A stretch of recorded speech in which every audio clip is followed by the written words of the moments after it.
Morning. Morning, Saeed. How are you? Baruch Hashem, thank you. How are you?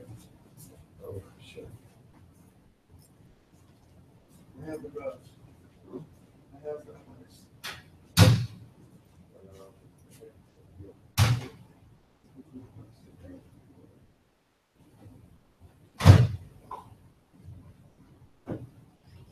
Sorry. Got you.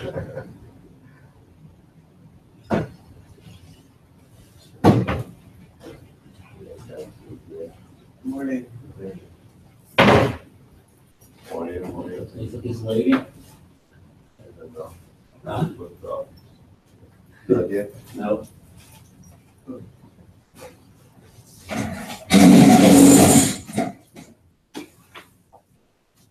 I don't know why. Let me check it out.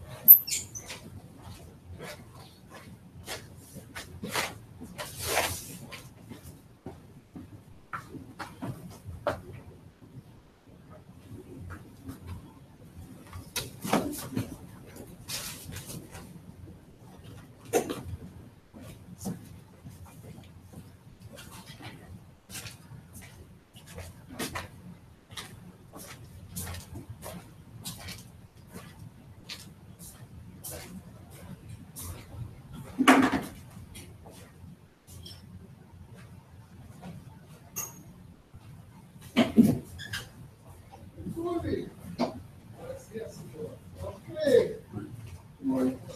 Hey, Hey, good morning, Mr. Bernie. how are you? Good, how are you? Okay, Good. want your paper on Yes, please. the bench? Please, thank you.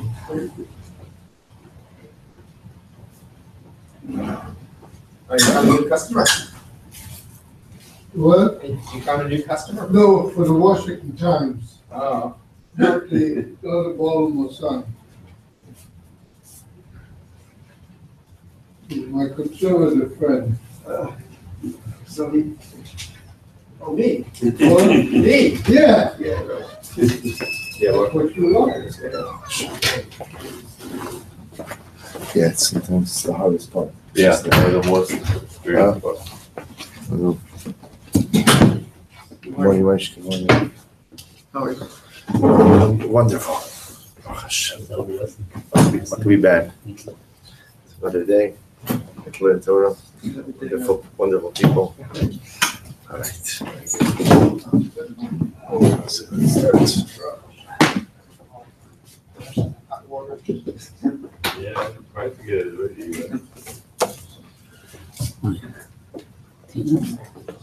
That's yeah, that's never saw.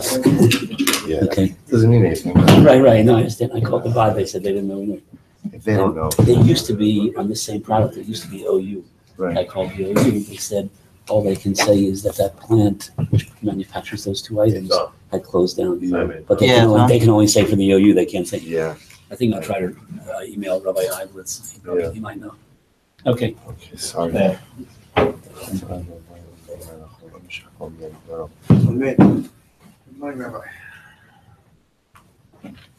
Morning, Michael. Saeed, should I still try to get it to put one in my open, the current one? After we finish that. Okay, all right. All right, Jabba, say good morning. We're picking up on page Kuf Ayin Dalid, the second paragraph in Ach Ich Yavo Laha Adam. So remember again, we're speaking about the need to save oneself from shigaon, the need to save oneself from difficulty, literally from madness, from craziness. The idea being that sometimes in life we become so unfocused, and ultimately, again, as a result of being unfocused, we end up going in all the wrong directions. We end up making poor decisions. And so the Mechaber is discussing ultimately how it is that we could save ourselves from this shigaon. So the first thing we spoke about was this idea of finding a Rebbe. A Rebbe, finding someone outside of you who can give you clarity. The second part we're talking about now is learning Torah. Remember again, he said one of the ways in which the Yetzer Hara operates is the Yetzer Hara makes a person mishuga. Mishuga. And mishuga doesn't mean crazy. Mishuga really means distracted or with inability to think clearly. So how does the Yetzer Hara do this? Okay. Derech HaYetzer Hara, lislabish tchila b'mitzvos. The first thing the Yetzer Hara does is he encourages, lislabish tchila b'mitzvos means that, Klal Gadol is, people don't want to do anything wrong. I don't. I'll admit the fact that I do things wrong, but if you ask me, do I want to do things wrong? Of course, the answer is no. I want to be righteous. I want to be good. People inherently want to be good. So the Yetzer Hara realizes that if he tells me to sin, so he's going to fail. Because ultimately, again, I recognize sin is bad. Sin is not something I should be engaged in. And I won't fall prey to that. So what does he do? So derech hayetzer hara lislabish b'mitzvos tchila. Umata esa adam kilu mesiso la'asos mitzvah. The power of the Yetzer Hara is such that it's not that he tries to get me to sin, but that he tries to convince me that the sins that I want to do are in fact mitzvos. So here, there's quite a talent. Right? The idea being that sometimes a person will say, you know what, I know this is wrong, I know this is usher, but I need it. I need it. Why do I need it? I need it because I work hard. I need it because I'm stressed. I need it because this. I need it. Whatever it might be. People have all kinds of ways in which they go ahead and convince themselves that certain things, in fact, are not necessarily sin. Not only are they not averos, but ultimately, again, they have the ability to be mitzvos as well. So we'll say, bless you, it's incredible yisod. So he says, "Va'aragach ba'ateo mesiso od yoser ad shabala averos kimuros bezodon chas v'shalom." And then I will say slowly but surely, what the way the Yetzer Hara does is the Yetzer Hara plays on the justification. We'll call it the Yetzer Hara, not plays on, but focuses on the justification framework. The idea being, I'm not going to sin chas v'shalom, but the Yetzer Hara is able to convince me. And by the way, just to be clear, I know I've said this before. When we speak about the Yetzer Hara, so again, it's not a guy in a little red suit with a pitchfork and pointed ears and a tail who's sitting on my shoulder. So the Yetzer Hara refers to the internal self-sabotaging mechanisms that we each have. We'll say there are many times in life where we don't accomplish something or we fail in a certain way, and I ask myself, why did that just happen? Why did that just happen? And more often than not, it's because I sabotaged myself. And I wonder, why did I sabotage myself? There was no good reason for that. But I said, that's the Yetzer Hara. The Rebbe Shalom created within us these self-sabotaging mechanisms that are there. That's what creates the friction which enables growth in life. Without the internal self-sabotaging mechanism, I'd want to do the right thing all the time. I'd want to grow all the time. And there'd be no challenge to it. Growth is challenging because for whatever the reason, sometimes I pull the rug out from under myself. So we'll say the way the Yetzer Hara works, the way that internal self-sabotaging mechanism works is I justify. This, at first I recognize this is an Avera, but then slowly but surely, one of the amazing functions of the human mind is the ability to convince myself that not only is something not an Avera, but it could actually be a mitzvah. And over time, the more proficient I become at this, the more I'm able to transform even the most grievous of acts, the most grievous of actions, into a mitzvah. Now you understand, by the way, why we're calling sin, or why we're calling when a person loses their way, shugim. A person becomes shigaon. This is craziness. That a person literally can convince themselves that which is usher, that which is unequivocally wrong, is not only not wrong, but I can even convince myself that what? That it's a mitzvah. We'll say that's why it's shigaon. That's why it's craziness. He says, "Shenis balbal b'nitrav daito ad sha'amar l'rato." That a person literally, I will say, is nisbalbal daito means literally I become so mixed up. I lost my way. I lost my clarity in such a dramatic way that I say that which is good is bad and that which is bad is good. Well,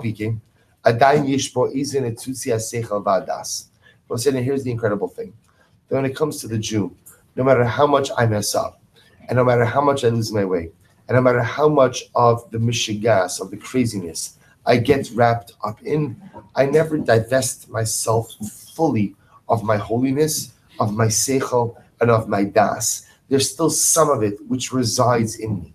Shafil lefishtus v'chesron daito who maybe v'yodea gamkein she'ein lasos dvarim elu. We'll say deep down, even when I am enshrouded, I don't know if that's the word, but even when I find myself enveloped by all of this mishigas, by all of the craziness, and I lose my way, and I think that what is right is wrong, what is wrong is right, there's a piece inside of me that still possesses the clarity. There's a piece inside of me that still knows what's right and what's wrong. But Afa became who also and we'll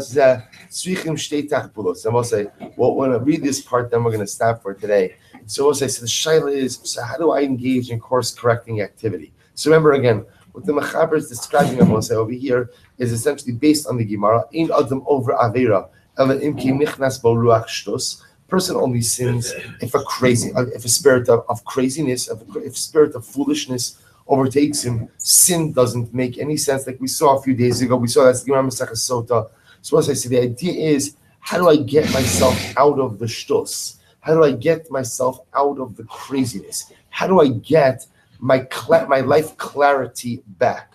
So the Mechaber says something very interesting. Afa begin, who also osam ad shemachma zetzrichim shteitach bulos l'refuas hamishugam. We'll say there are two ways in which you cure a person who is overtaken by his craziness. Two ways in which you go ahead and you get a person to snap out of his mishigas. What are they? We'll say, he's going to say something over here that is a bit dated, but we're gonna extrapolate from it. He says, "Dainu lahakosam kedei lahachnia rishas zidonam shelo yeh lahem noach apipanim rishiginos." So we'll say, what do you have to do? Well, the first thing you have to do is you have to slap it out of them. And we'll say, just understand that there was.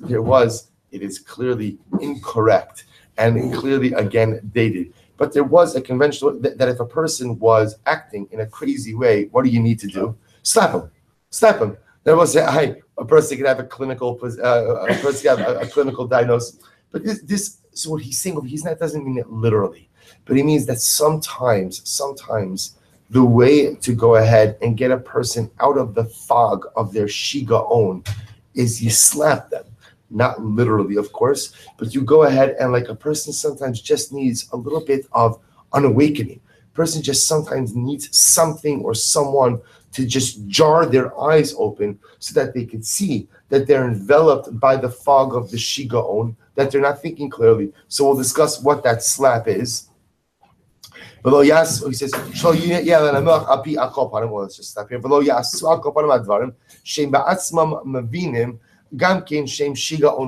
we'll say the first thing that sometimes a person needs to come out of the fog of their shigaon is the zetz, is the hakaz, the little bit of the patch of it. Now we'll discuss in a tachlitic sense, what does that mean? What does that refer to? So we'll stop over here for today. Tomorrow, Meretz Hashem will define what that means, and we'll also speak about the second mechanism to get a person out of the fog of their shigaon.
All right, so we'll say good morning. Let's begin. Today's daf is Kuf Tes 109.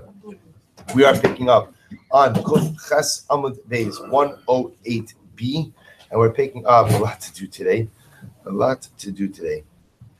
So once we're picking up Amud Tsar Godel, it's 2, 4, 6, 8, 10 lines up from the bottom of 108b. Our shir this morning, our shirim this month, dedicated by Yonah Shoshi Harnfeld, in commemoration of the upcoming yahrzeit of Yonah's grandfather, Rabbi Gedalia ben Yaakov HaKohen. We hope that in the merit of our Talmud Torah, Shem will have an aliyah and the family on a chama. So let's remember again, we're discussing the interesting conversations over here between Eliezer, the servant of Avram Avinu, and Shem, the son of Noach. So Amarle, Tsar Gadol Hayolanu B'Teva. So Shem says to Eliezer, we had a lot of tsar in the teva. It was difficult for us in the ark. Why? Because there are some animals that eat at night, eat during the day, we fed them during the day. Some animals that eat at night, we fed them during the night. So the idea is that we're always on a constant feeding cycle, depending on the eating habits of the animal. Hi Zikisa, Lahaviyada Abba Ma'achla. There was this animal, the Zikisa, and father did not know what to feed it.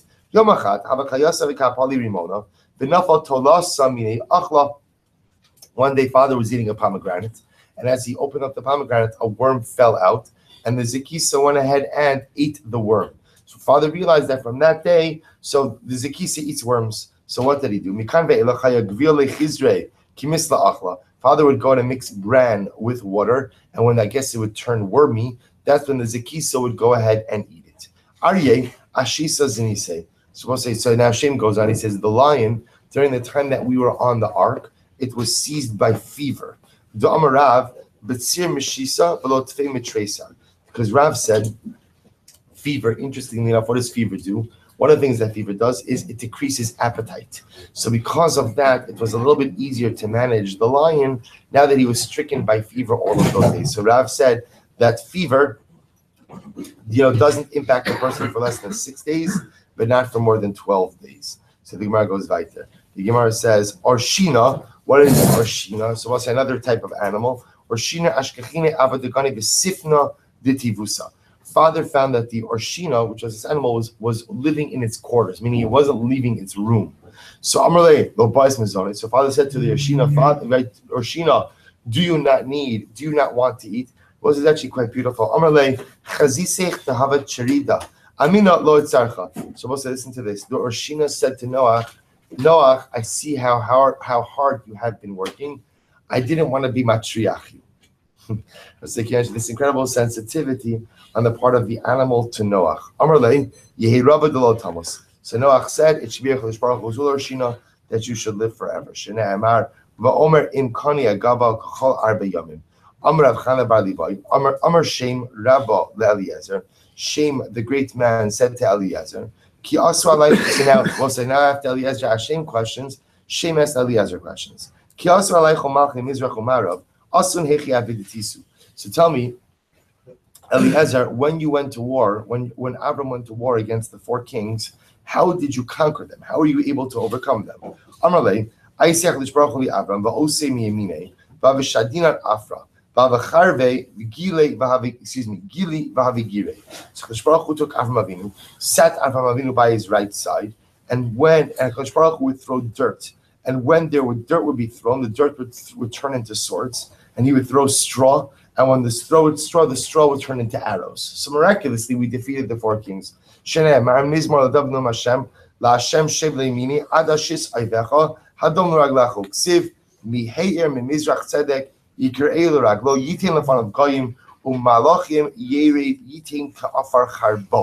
say the idea over here, both of these psukim ultimately make reference to the dirt, make reference to the straw that turned into weapons. So kikaf nadav kashto. Fine. We'll say now the Gemara spoke about the dirt of Avram Avinu miraculously turning into arrows, and the straw turning into the dirt turning into swords, and the straw turning into arrows. The Gemara tells an amazing ma'isa. Nachem ish gamzu. Also, listen to this. So Nachem ish gamzu. Hava ragil dechol hava desalkile amar gamzu latova. So we'll say, so the man's name was Nachem. How does he get the appellation gamzu? Because everything that happened to him said gamzu latova. He said this is also for the good. So the Gemara says, what happened? Yom echad bo Yisrael shadori dor lekesar. One day the Jews wanted to send a gift to the Caesar. Amri. Bahade man, top of koftas. Bahade man shader. Who should we send the gift with? So they said, Neshader bahade Nachem ish gamzu. To Meluman benisim. Let's send it with Nachem ish gamzu, because Nachem ish gamzu says Meluman benisim. Meluman benisim means he's used to having miracles occur. In other words, they realized there's a lot that could go wrong when you send something to the Caesar. So let's send it ultimately again with Nachum Ishkamzu. Fine, we'll say, listen to this, Maisa. Ki matalahu diura. So he comes to it. So Nachum checks into an inn. He checks into an inn, and he wanted to stay for the night. Amrile, so they said to him that he's carrying a chest, obviously filled with the gift from the Jews to the Caesar. So they ask him, "What's in the chest?" Za'amrlahu kamavilna karga l'Caesar. I am bringing a very precious gift to the Caesar. So they'll say, so first of all, what a trusting individual, right? He tells them, oh yeah, it's filled with precious gold and silver and stones and everything else. So of course, you know what happens. Kamu balayla sharinu l'sifte v'shaklu called the havagade umalnua afra. So what happens? So the thieving individuals wake up in the middle of the night, empty out the contents of the chest of Nachum Ishkamzu, and they fill it up with dirt. So we'll say what happens. Kimat lahasam. So we can imagine the scene. Nachum Ishkamzu shows up at the Caesar's palace, presenting this gift, presenting this tribute. And what happens? Ishtagach afra. They open up the chest, and sure enough, what do they see? It's filled with dirt. So the Caesar said, the Jews are mocking me. The Jews are making fun of me. So they wanted to execute Nachum Ishkamzu. Amru Gamzu Latova. So we'll say, first of all, this is an incredible level of Amunah. So Nachum says, Gamzu Latova. We'll say, we learned this in Gan HaEmunah. If you remember again, so the Mechaber in Gan HaEmunah said that a Jew always has to live life with one mantra. What's the mantra? Kacha Hashem Rotza. This is what the Ribbon Shalom wants. So that is another formulation of Gamzu Latova. Whatever HaKadosh Baruch Hu wants is obviously what's good and what's important. Kacha Hashem Rotza. So the Caesar is about to execute Nachum Ishkamzu. He says Gamzu Latova. Now I'll say, because again, remember, what else is he supposed to do? There's absolutely no way to navigate out of this situation. Miraculously, what happens? Eliyahu Navi appears, and he appears as one of the advisors of the Caesar. Amrlahu Dilma Hai Afra Me Afra de Avram Avinu. Maybe this dirt is like the dirt of Avram Avinu. Davashade Afra Vahavacharbi Gili Havugiri. So we'll say, because what happened to the dirt of Avram Avinu? As we just said before, the dirt of Avram Avinu, again, when you threw it, the dirt turned into swords and the straw turned into arrows. So what happens? We'll say, Baduk, V'ashkechu Hachihava. So sure enough, what happened? They tested it out, and when they threw the dirt, it turned into swords. When they threw the straw, it turned into arrows. So what happens? The Gemara says, So what happens?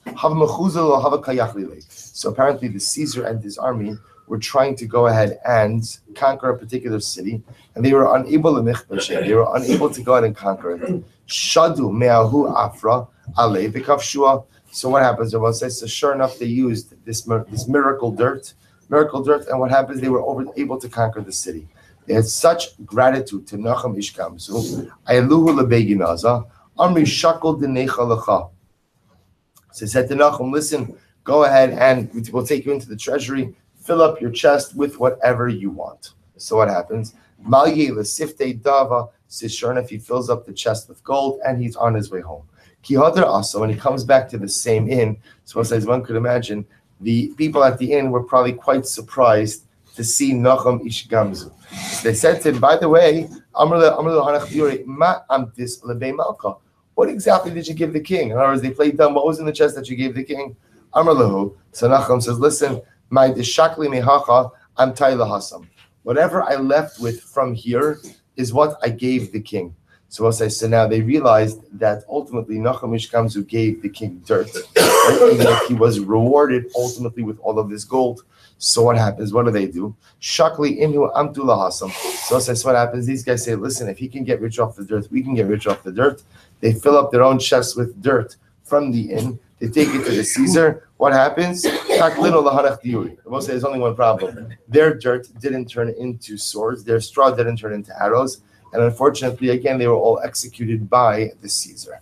Okay, so happily ever after for Nachum Ishkamzu, not so much for the other guys. So we'll say, the Mishnah continues. The generation of the refers to the generation of Migdal Bavel, those who went ahead and built the tower to go up to Shemayim, they don't have a chelik in Olam Haba. Says the Gemara, my Avod. Now the Gemara is a very interesting, but you saw this the question. What exactly did they do wrong? I was supposed to say, when one looks at the pasuk, when one looks at the Chumash, so all it tells us is they wanted to build a tower to go up to Shemayim.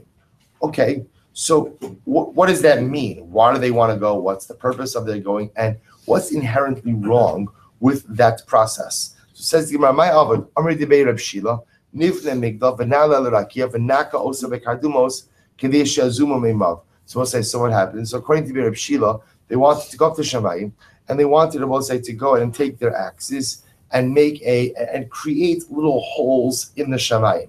We'll say, why? What did they want? They didn't want to rely on HaKadosh Baruch Hu, Rashi points out, for rainfall. Instead, what they wanted to just create for themselves was a steady flow of rain. So they thought that if they go to Shemayim, take their axes, and somehow pierce the Shemayim, that there'll be a small, steady flow of rain, and that, again, they won't have to rely on God. So I'll say they went ahead and they laughed about this. They laughed about this interpretation of Eretz Yisrael. Im came, livnu echad betura. There's only one problem that they said in Eretz Yisrael with this interpretation. Where did they build? Where did they build the Migdal? Where did they build the tower? They built it in a valley. If the goal of the tower is to go ahead and knock holes in Shemayim, then what? Build it on a mountain. In other words, why don't you take advantage of the natural topography to elevate the Migdal from the middle? You're building it in the lowest part. If your goal is to pierce holes in Shemayim, build it on a higher level. So I'm Rabbi Yirmiyah Bar Elazar Nechol Gimel Kippos. So in reality, there are three different groups who participated in the building of Migdal Bavel, and each of them had a different agenda. One said, let's go ahead and establish our residence in the heavens. As I will say, remember, these people knew about the flood. They didn't want to be flooded by God again. So let's make our residence, let's make our permanent residence in the heavens. One said, let's build it, let's worship idolatry up there. And the other third group said, let's go to war against God. We don't want God to bring another flood. We don't want God to have this power over us. Let's go to war against him. So says the Gemara, so the group that said, let's go up and reside there. So what happens? What was their punishment? Hefitzeim Hashem. The Moshe scattered them. That group who said, let's go up and do war against HaKadosh Baruch Hu, Kofim, Ruchos, Shedim, Velilin. They were turned into monkeys. That's Kofim. Monkeys, Ruchos also means spirits. Shedim and Lilin are different types of Shedim, but Shedim that have human forms. Again, Lilin have wings. So they were turned into all kinds of different things. And the third group who said, let's go up and worship idolatry there. So what happens? What does Chodesh Baruch Hu do to them? And ultimately, again, they have their languages mixed up.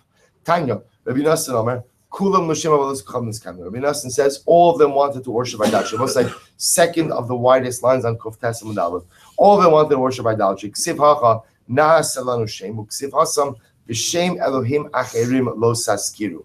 Ma'ala Avodas Kachavim Afkan Avodas Kacham. We'll say just like shame in that second pasuk of first Avodah Zarah. So too Na'as Elanu Shem also refers to Avodah Zarah.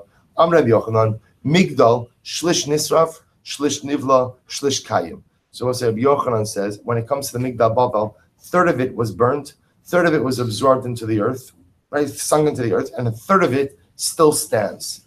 Amarav, Avir Migdal Mashkach. Rav says, even if you stand in close proximity to the Migdal and you breathe in the air that's close to it, Mashkach, it causes you to forget your Torah. Rashi says over here, Mashkach shekin migdal osamakom sheyishkach. So I'll say the idea over here, since it's a place where ultimately people forgot their languages, forgot their nationality, everything was mixed up. If you go there, I will say, if you go there and you breathe in the air by the Migdal, it causes you to forget. I will say the Yisod ultimately being that there are some Averos that are so significant and so severe that they changed not only the fabric of the perpetrators, but they changed the fabric of the place, and they could even change the fabric of the air quality.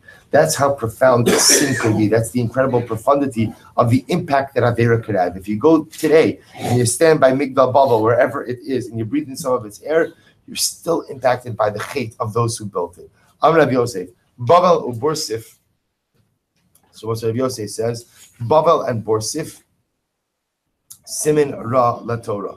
We'll say ultimately again have a negative impact in Torah. My Borsif, I will say what is Borsif? Amravasi Bor Shafi, an empty pit. If you look at Rashi, we'll say for just a moment.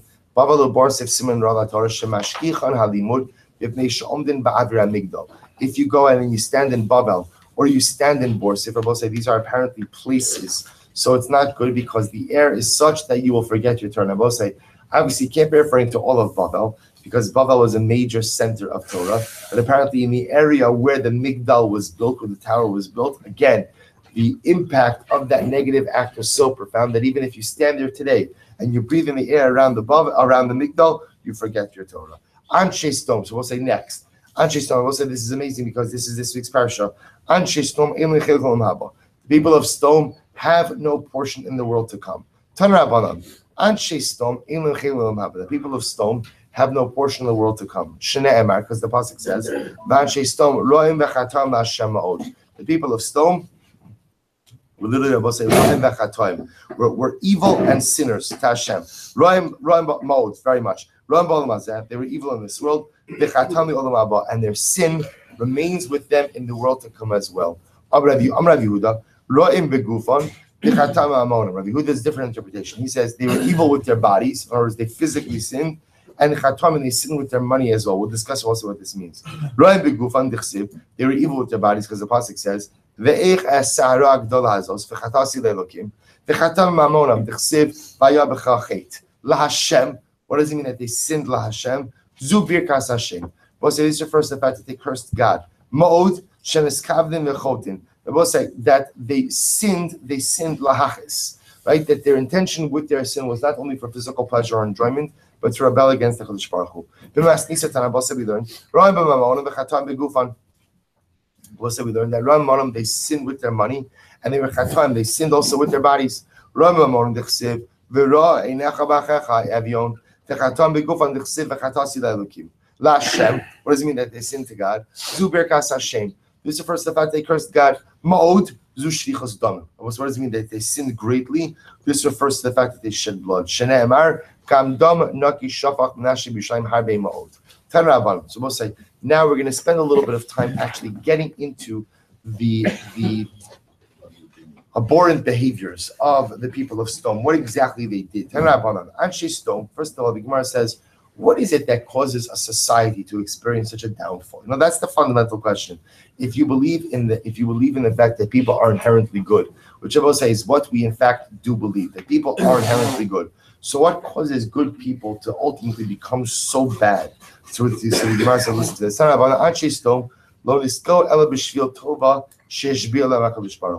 That the people of Sodom became Balei Gaiva, right, and ultimately rebelled against God. Why? Because of the good that HaKadosh Baruch Hu showered upon them. Unfortunately, their very bracha was their undoing. The fact that they had so much good was ultimately what caused them to forget HaKadosh Baruch Hu. Gemara says the following. Supposed to listen to this. The pasuk that describes the downfall ultimately again of the people of Sodom. Both says the pasuk in Iyov. Eretz mimena yetze lechem. The land from which so much bread came out will be overturned by fire. The place of us where literally again the dirt of the ground is filled with gold and precious stones. Lo hadjichu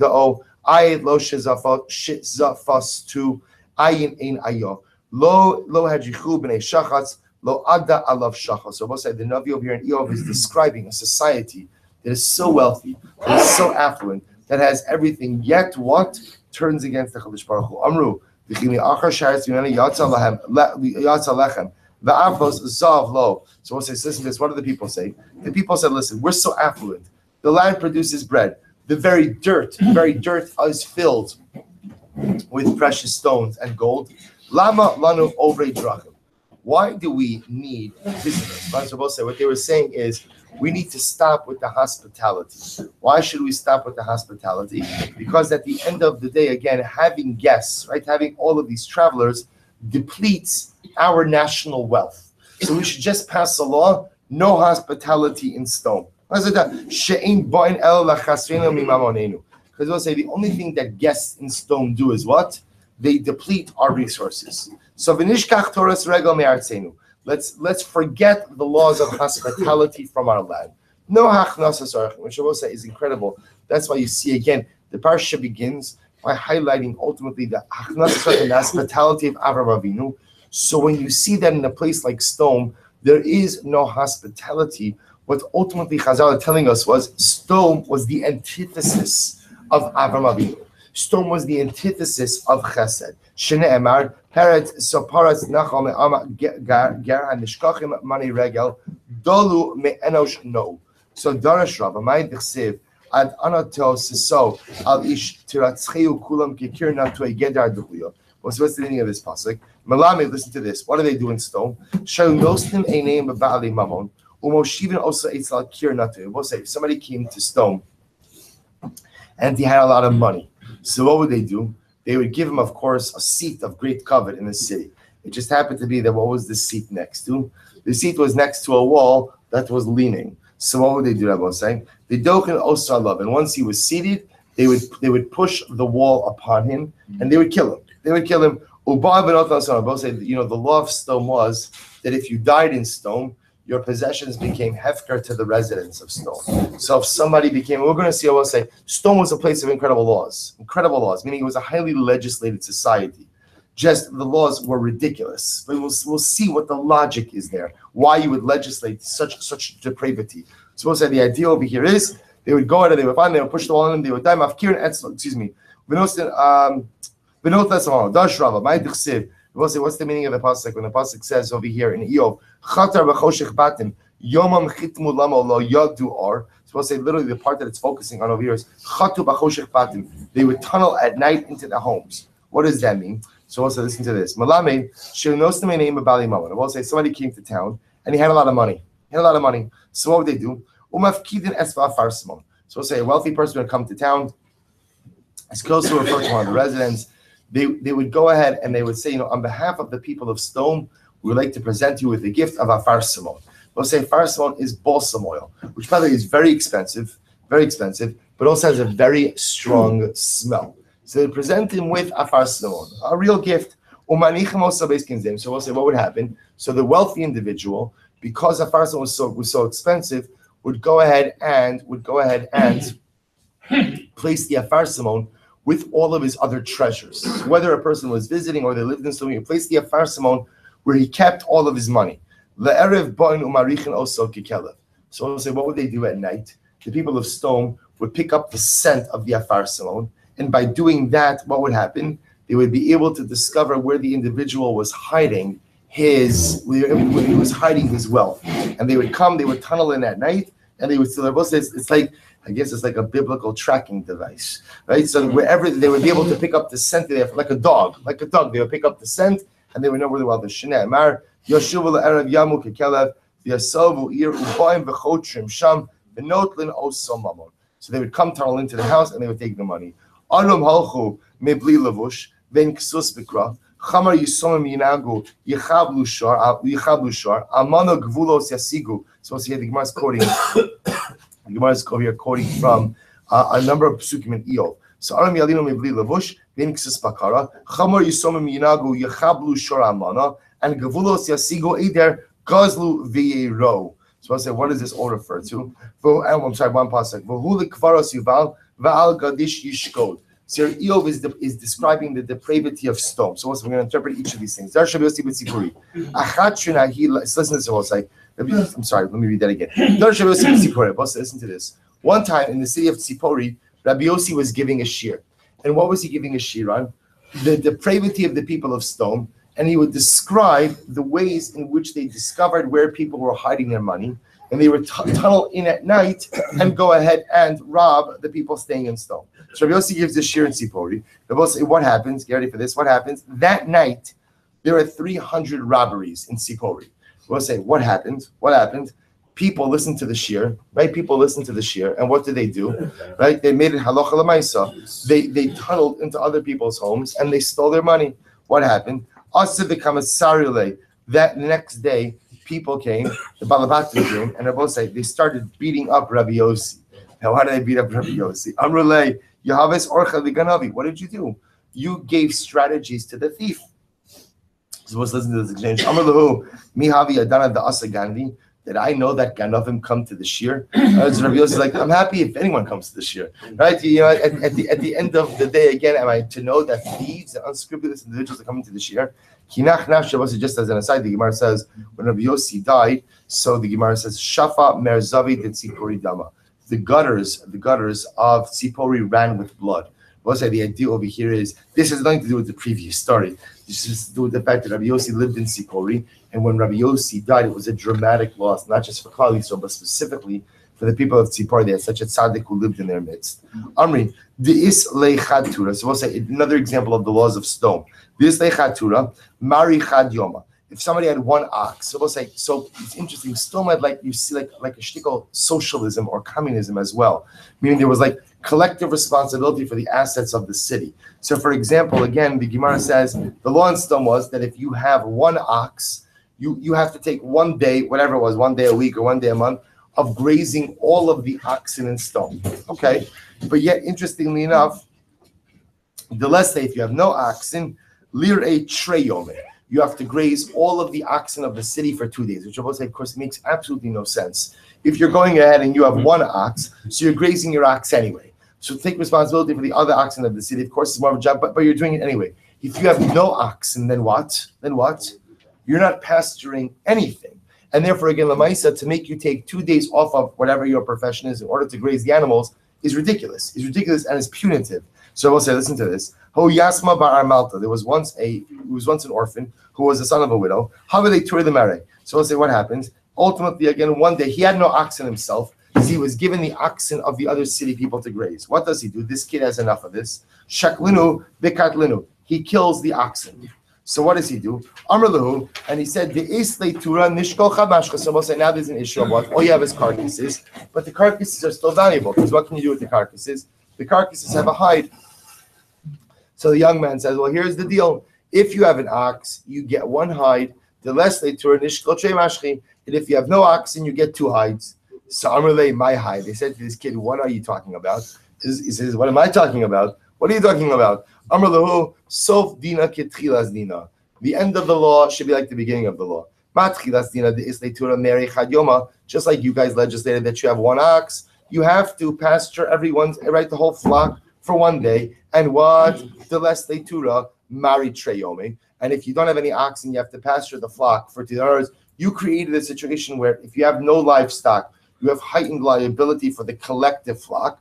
So do I think it should be the same. In this case,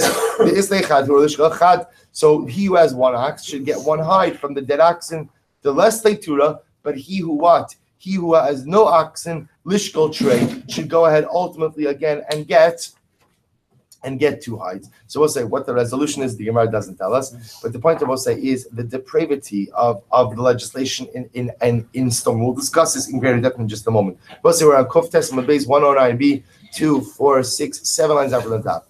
The Avid B'mivra, Neisiv Chazuzah. We'll say if you crossed the bridge in stone, there was a total of 1 zuz. The low Avid B'mivra, if you did not cross the bridge, but you took some type of circuitous route, Nasiv Trey, you had to pay 2 zuz, right? So again, if you take the bridge, 1 zuz, if you take the security, so let's say, what does that mean? Meaning there was no way to escape taxation, right? And not only that, but the taxation became even more intense if you tried to go ahead and get out of paying the toll on the bridge. Next, so the Gemara says, Nasiv Trey, Dahavile Dara Delivni. So let's listen to this. If there was a person in a brick business, I'm in bricks, right? I go ahead and I do bricks for a living. So we'll say, what would happen in stone? So we'll say, if I'm a brick producer, so what's the value of one individual brick for me, right? Nothing. So what would they do in stone? Everybody would come and take 1 brick. So what would happen? The owner would yell, "You're a ganef, you're a ganef." What would each person say? I'm not a ganef. Come on, I'm only taking 1 brick. So at the end of the day, you're right. 1 brick doesn't make a difference. But what? If the entire city takes 1 brick, then the guy's out of business. Say if a guy was laying out his garlic or his onions to go ahead and dry out. So we'll say same thing. Each individual clove by itself had very little value. So what would happen? Everybody would come and take one clove of garlic, one clove of one onion, one clove of onions. And what would happen? The owner would say, "You're a ganif." And what would they say? The perpetrator would say, "Nah, come on, I'm only taking one clove, it's not a big deal." Arba Dayani Havi Listen to this. There are 4 judges in Sodom. We'll say, listen to this. What were their names? Shakrai. Shakrai means liar. Shakrurai means big liar. Zaifi means forger. Umatzli Dina, perverter of justice. So these are probably not their given names, right? But much more their descriptive names. It was like, can you imagine, right? Liar, big liar, forger, and perverter of justice. The court is now in session. Right? So what happens? So we'll say that the Gemara says, so just to give you some examples of laws that were on the books in stone. We'll say, if I injured the wife of, if a man injured the wife of someone else, and as a result of that injury causes her to miscarry, in stone the halacha was, so the Gemara says, Amrile Yavanehile Dinabre Nehelech. So the law in stone was that what? The husband, the court paskin, the husband should give his wife over to the perpetrator, and the perpetrator should get her pregnant again and give her back to the husband in a pregnant state. In other words, go ahead and fix the situation. Okay, listen to this. If I cut off the ear of someone's donkey, so we'll say what would happen. So the court would pass him. So the owner of the donkey should give the donkey to the damager until the ear grows back. We'll say what you see in all of these cases is a legal system that is tilted to the side of the damager. Instead of protecting the whole chap over here is instead of protecting the injured party, instead of protecting the victim, the laws of stone were always meant to protect the damager, to protect the perpetrator. Listen to this. If I injured my friend and I drew blood, so can you imagine this scene? I beat up Reuven and he brings me to court for damages. So basically says, okay, here's the case, but Reuven's silver made you bleed. Well, normally you would pay money to go to a bloodletter, so you owe silver money for performing the service of bloodletting on you. That's how corrupt this was, I will say. The Avri B'Mavra, if a person went over the bridge, you have arbazos. You will say, so in this context, it's 4 zos. If I use the bridge crossing, it was 4 zos. The Avri B'Maya, if I crossed in the water, yavi tamni zos. So we'll say if I avoided the bridge and crossed by foot in the water, so ultimately I'm going to have to pay 8 zos. So Zimna Chada, Asahu Kobes. So we'll say one time there was a guy visiting Stone, and he was a launderer. Mamish, not of anything illicit, just a launderer, laundry guy. Ikla lahasam. So we'll say what happens? Amrule hav dalazuzeh. So he comes to the other side of the other bank of the river, and the person that collects says, "Give me 4 zuz." So the man says, "Amrule anabamaya avrid." He says, "No, I didn't take the bridge. I used the water." Amrule, oh, if that's the case, imkain hav tamniye davartamaya. Then you owe me 8 zuz. Lo yav. So we'll say what happens? The guy refused to pay. Paju, they beat him up. So what happens? He takes them to Beis Din in Stone. Also, they come in the dina. So the man, so they come to the Beis Din in Stone. Amrle havle agra the shakelach dama vitamni zuzi de avismai. So we'll say, how did the court paskin? The court paskin that the launderer was not only chayiv for the 8 zuz for crossing through the water, but what was also chayiv to pay the guy who beat him up for providing the service of bloodletting. Okay, so we'll say, listen to this. Eliezer Eved Avram. So we'll say at the end of that Maisa. Eliezer Eved Avram is Rami Hassam. So we'll say one time Eliezer, the servant of Avram, happened to be in stone. So what happens? Padu, they beat him up for whatever the reason. He just got beat up in stone. Also, so what happens? Eliezer takes them to a dinto, to court in stone. So they said to Eliezer, you owe the aggressor, you owe the damager, you owe the perpetrator money, right? Why? Because even though they beat you up, they provided for you the service of bloodletting. So Eliezer says, okay, shako glala, pajui ihula dayana. Eliezer takes out a stick and he begins to beat up the dayanim. So Amar Maihai, they said to him, what are you doing? Amar le Agra did. So he says to him, listen, I'll make you a deal. Agra did nothing liminach. Have neheli lahai. I'll make you a deal. I beat you guys up and I caused you to bleed, which means now you owe me money. because I gave you the service of bloody, but I'll make you a deal. Don't pay me. The money that you owe me, why don't you give that directly to the guy who I owe money to, and Vizuzi Didi Kidekaimi Kaimi, and my money will remain in my pocket. So I'm happy to assign my debt to the guy I owe money to, we'll call it even. Havile Puraisa, we'll say, so in stone, we'll say more of the practices of stone. Havile Puraisa, Tavi Magni Ale, so we'll say Archim. So stone had an Achnasas Archim apartment. Don't say an Achnasas Archim apartment. And we'll say in an Achnasas Archim apartment, there was a bed. Now, the halacha was if you wanted hospitality in stone, you needed to fit the contours of the bed exactly. Guys, if you laid down on the bed, obviously they didn't tell people about this first, but if you laid down on the bed and you were too tall, you were too long, they would amputate whatever they needed to amputate to make you fit to the bed. Kigutz machtenle. We'll say if you were short, they would stretch you out. Eliezer Eved Avram. We'll say first of the widest lines. Kuf Tesla days. Eliezer, servant of Avram, goes to stone. Amrele, kum ganiapuria. So they said to him, come, why don't you stay in Achnasas Archim apartment? They have a very comfortable bed, right? It's Tempur-Pedic, it's adjustable, it's everything you want. So what does he say? Amrlehu, Nadra Nidre Minyoma Demisas Ima. Loganini Prabhu, it's actually very moving. Eliezer said, now Eliezer had no idea what was going on. So he said, listen, from the day that my mother passed away, I've made a Kabbalah upon myself that I don't sleep on a bed, I sleep on the floor as a sign of Avelus for my mother. I will say, so amazingly enough, he saved, first of all, an incredible insight as to the power of Kibbud Aim, right? Through the power of honoring his mother, he saved himself from catastrophic circumstances. When a poor person would come to stone, everybody would go ahead and give the poor person a dinar. They'd give him money. Watch this. But they would write the name. Can you imagine? They each gave him $1 bill, $20, and they would each write their name on the bill. What happens? But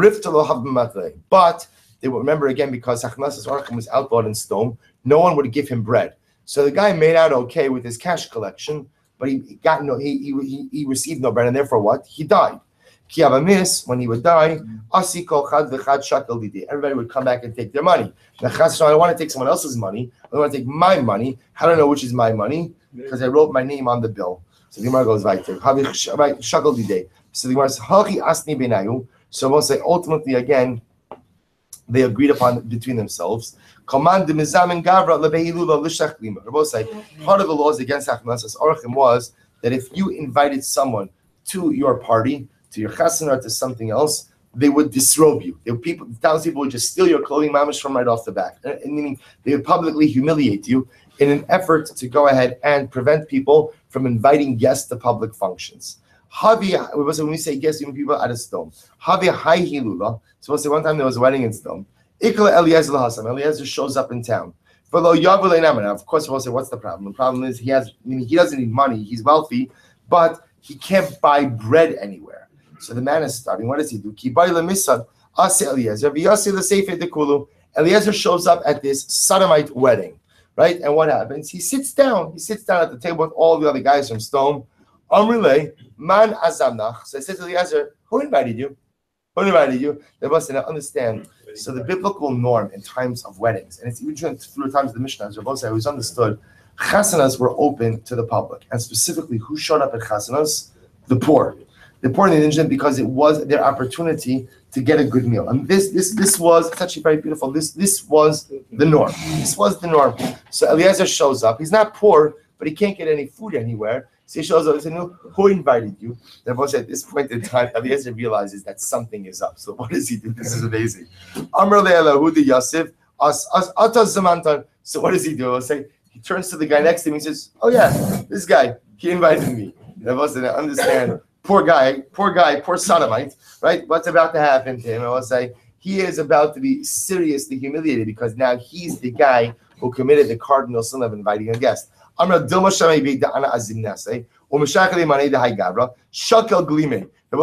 he do? This guy sitting next to Eliezer grabs his cloak, and what does he do? He gets out of there. Why? Because he does not want to be publicly disrobed. What that does is it sets off a ripple effect. What does Eliezer say? Oh, no, I made a mistake. It wasn't him. It was him. Right? So I say, so one after one, he starts going along the table. And what happens? I say, I will say, everybody left the wedding. So what happened? Everybody ran out, and Baruch Hashem, nobody was by the sushi station, no one was by the carving station. Baruch Hashem, it was all for Eliezer. The Gemara goes weiter. Havya ahira bisa, dava kamaf karifta la'anya b'chavtza. I will say there was a young girl in Stone, and this young girl had a beautiful heart and wanted to feed the poor.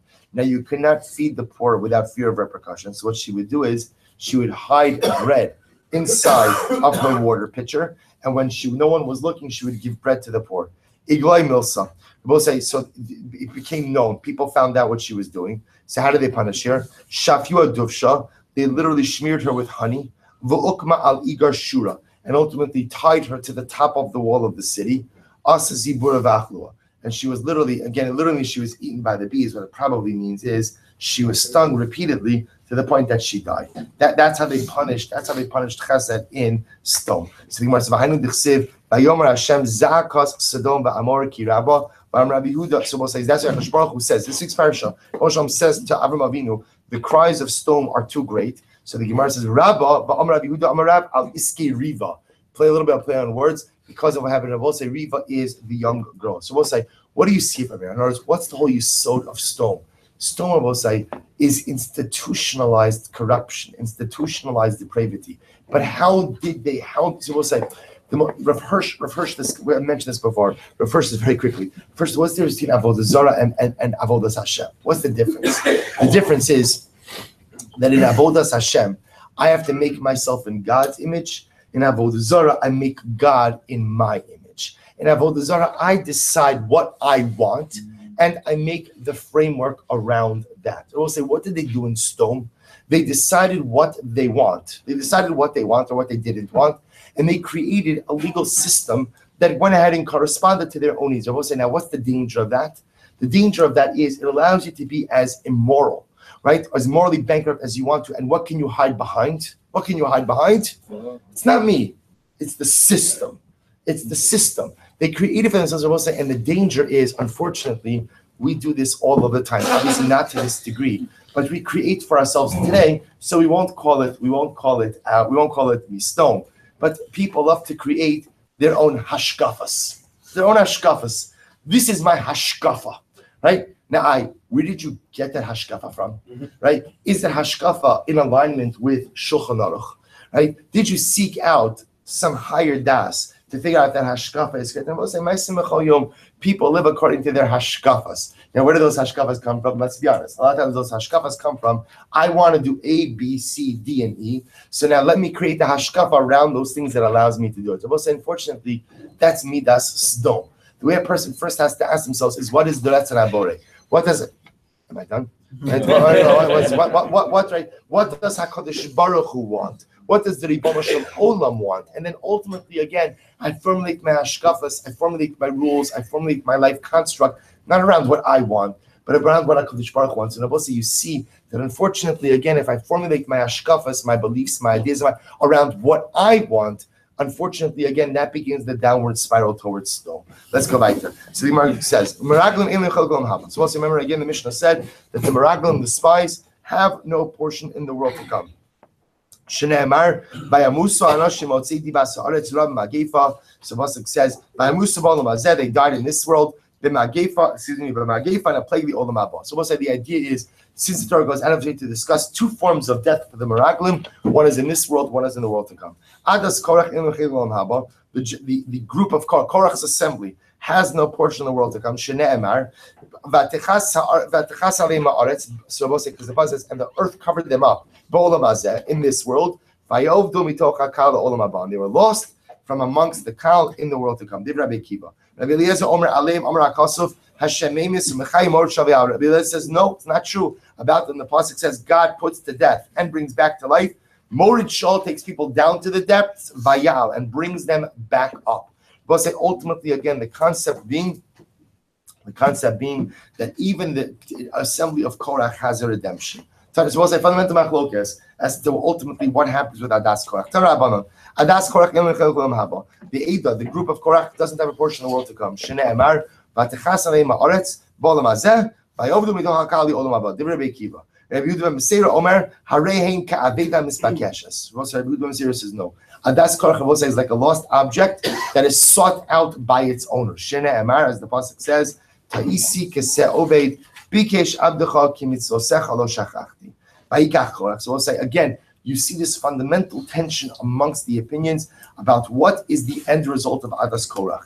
That they're killed in this world, that's obvious. Do they have Olam Haba or not? Fundamental machlokes. Rabbi Akiva saying no, and I will say it's interesting that it's Rabbi Akiva here. Rabbi Akiva is always the optimist. Rabbi Akiva is always the one who sees the good in every single situation. Yet in this situation, Rabbi Akiva says, again, based on the pasuk, Adas Korach has absolutely no Olam Haba. Rabbi Eliezer, Rabbi Yehuda ben Beseira, yes, they do. So Gemara goes a little bit weiter about Korach. Vayikach Korach. What does it mean? Vayikach Amrei Shlakish Shalakach Mekach Ra Liatzmo. Korach took a bad purchase from himself. So we'll say, what's the bad purchase that Korach took for himself? Machlokes. Then I will say, when you don't mind a good fight, when you don't mind battle, so ultimately, unfortunately, that opens the doors to all kinds of depraved things. If you're an ish shalom, if you're a person who values shalom, then ultimately, again, do you fight? Yeah, sometimes there are times that we have to fight, but at least you choose your battles. Korach, why is his name Korach? I will say, Korach obviously is his given name.